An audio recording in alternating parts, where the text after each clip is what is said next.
তো কালচারাল অঙ্গনে কাজ করলে পড়াশোনায় প্রভাব পড়ে, অনেক অভিভাবক এটা মনে করে থাকেন। তো এই বিষয়ে আপনার মতামত কি একটু জানাবেন দর্শক? এই বিষয়ে আমার মতামত হচ্ছে, হ্যাঁ, কালচারাল অঙ্গনে কাজ করলে প্রভাব পড়ে।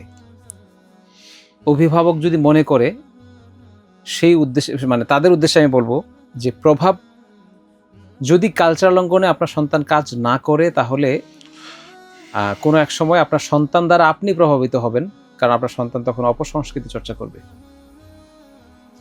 কালচারাল অঙ্গনে ছোট ছোট করে একটু একটু করে রাখা উচিত।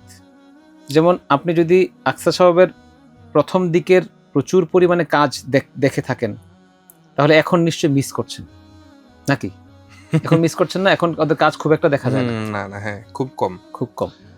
তো এখন খুব একটা দেখা না যাওয়ার কারণ হচ্ছে যে আমি কালচারাল অঙ্গনে রেখেছি পার্ট টাইম, টুকটাক কাজ করবে, বা এটা তারা যেন এই ইসলামী সংস্কৃতি অঙ্গন থেকে মানে লাইনচ্যুত না হয়ে যায়, সেই চেষ্টা থেকে।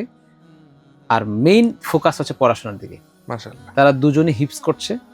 এই জায়গাটাতে গার্ডিয়ানকেই ভালো করে কাজ করতে হয়। আচ্ছা আচ্ছা। আমরা তাদেরকে এতটা সময় দেওয়ার চেষ্টা করি যে আমাদের থার্ড কাউকে নিয়ে ভাবার টাইম হয় নাই, ভাবিনি।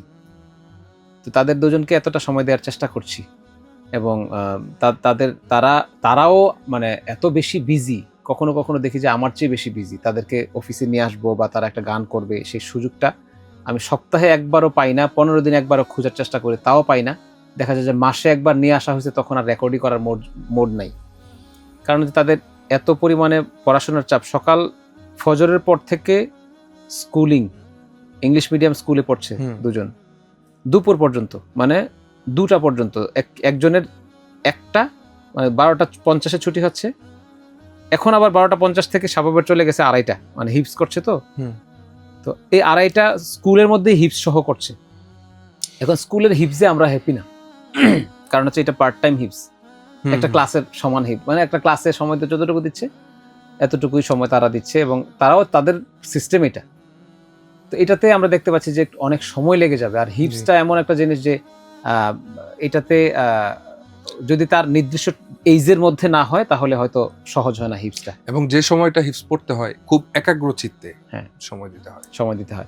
তো স্কুলে হিপস করছে, এখন তাকে 2টা থেকে 2:30টার মধ্যে বাসায় নিয়ে আসা হচ্ছে। বাসায় দ্রুত এসে আবার মানে ফ্রেশ হয়ে লাঞ্চ করছে। লাঞ্চ করে সে 1 ঘন্টার মতো রেস্ট নেয় না, তাকে সাথে সাথে আবার মাদ্রাসায় নিয়ে যাচ্ছি।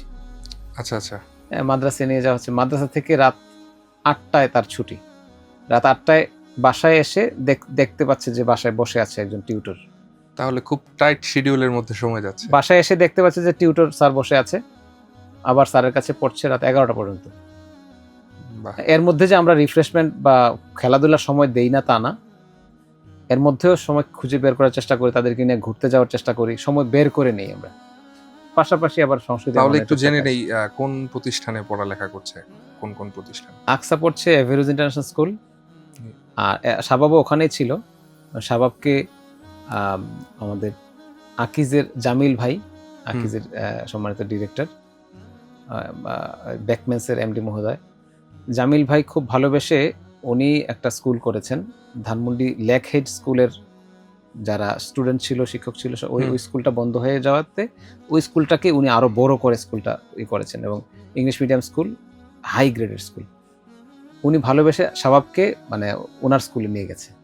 মাদ্রাসা কোন মাদ্রাসায় তাহলে অধ্যয়ন করছে? শাবাব মেন কুয়াস মাদ্রাসা, যে ধানমন্ডিতেই, ওখানে পড়ছে হিপস। আচ্ছা, মাশাআল্লাহ, অনেক কিছু জানতে